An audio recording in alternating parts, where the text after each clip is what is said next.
Everybody, Dave here, and today I want to talk about my new M1 Finance portfolio that I did last week. If you have not seen that video, go ahead and take a look at that video. And I basically converted from 6 ETFs in my M1 Finance portfolio over to 14 different ETFs.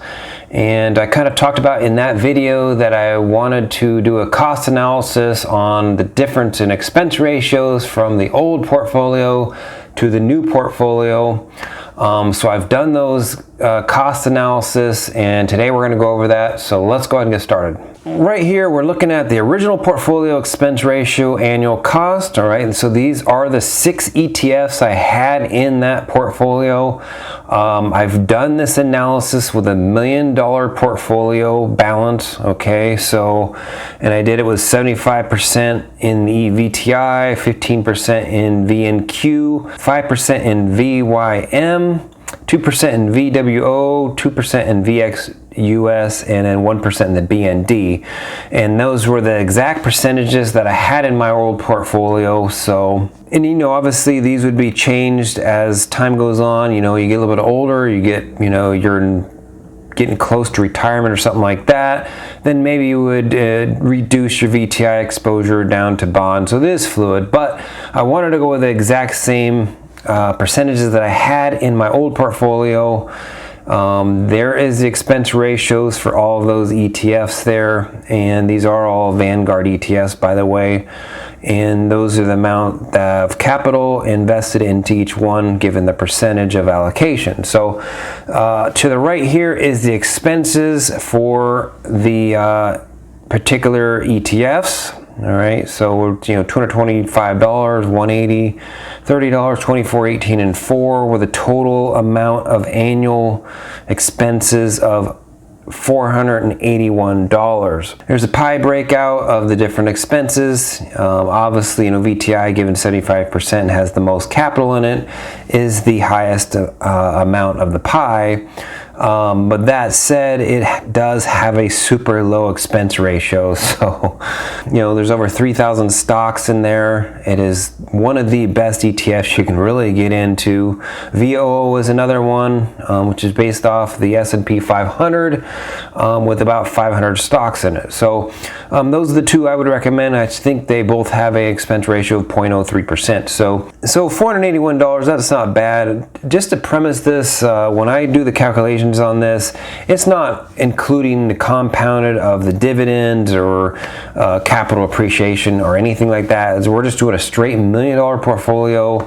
If we had it for a whole year, we had no, you know, dividends reinvested, or we had zero capital appreciation, it would be $481. All right, so let's go ahead and take a look at my new portfolio here.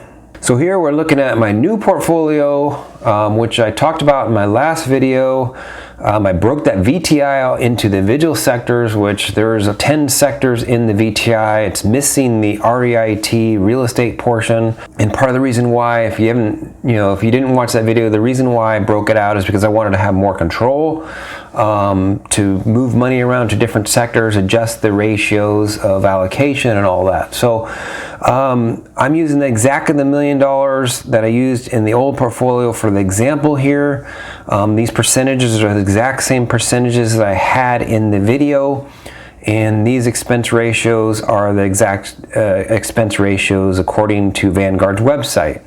As you can see, each one of the breakout individual sectors of the VTI has a 0.1% expense ratio, and the whole VTI has that 0.03%. So the total expenses for the 14 different ETFs here with the same $1 million example portfolio with no dividends reinvested, no capital appreciation, is $1,013. That's pretty significant difference. All right, so to add insult to injury here, let's go ahead and take a look at the dividends we'd receive on the old portfolio. So here we're looking at the old portfolio. This is annual dividends received for that $1 million example portfolio.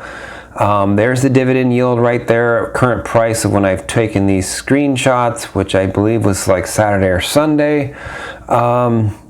and the dividend income would be $21,746. So, and that's not compounding, that's just an annual rate there, all right? So let's go ahead and compare it against the new portfolio, which has the 14 ETFs in it, same $1 million, and we have a 21,746 here, and the new portfolio with the 14 ETFs is 21,064. So we have less dividends, and it also costs more. So, you know, I could play around with these percentages to get the dividends to probably pretty much equal out if I raise the VNQ up, because the VNQ in the old portfolio I think is 15%, and that's a pretty high yield, the 3%. So I could raise that up to the 15% and then lower some of these other ones and raise, you know, pretty much equal these dividends out from the old one to the new one. But part of the reason why I moved to this particular portfolio versus the old one is to have more control over it, and I don't want to put more percentage into the VNQ because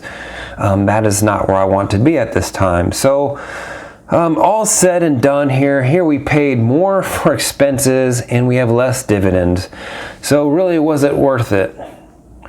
That's a personal choice there. This is a $1 million portfolio. I mean, you know, if you have a $300,000 portfolio, that $1,000 in difference in expenses and combined with the dividends, a little over $1,000, may not be worth it with a $1 million portfolio, but it might be worth it with a $300,000 portfolio.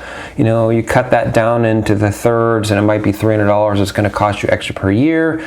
It's just a decision that every person's going to have to make on their own.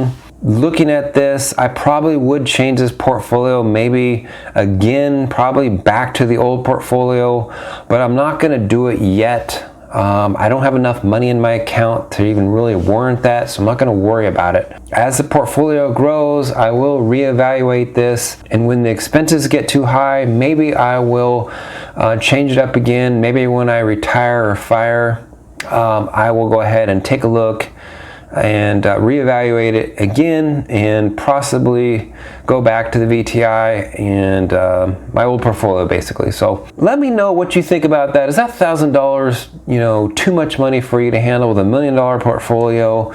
You know, am I just pretty much just being too cheap here? You know, with the $21,000 of income, of dividend income, without even being reinvested, without the capital appreciation, am I being cheap and too frugal with that $1,000? I really like to know what everybody else says. So anyways, hope you got some value out of this video. If you have any questions, go and leave a comment below, and we'll see you in the next video. Thanks for watching.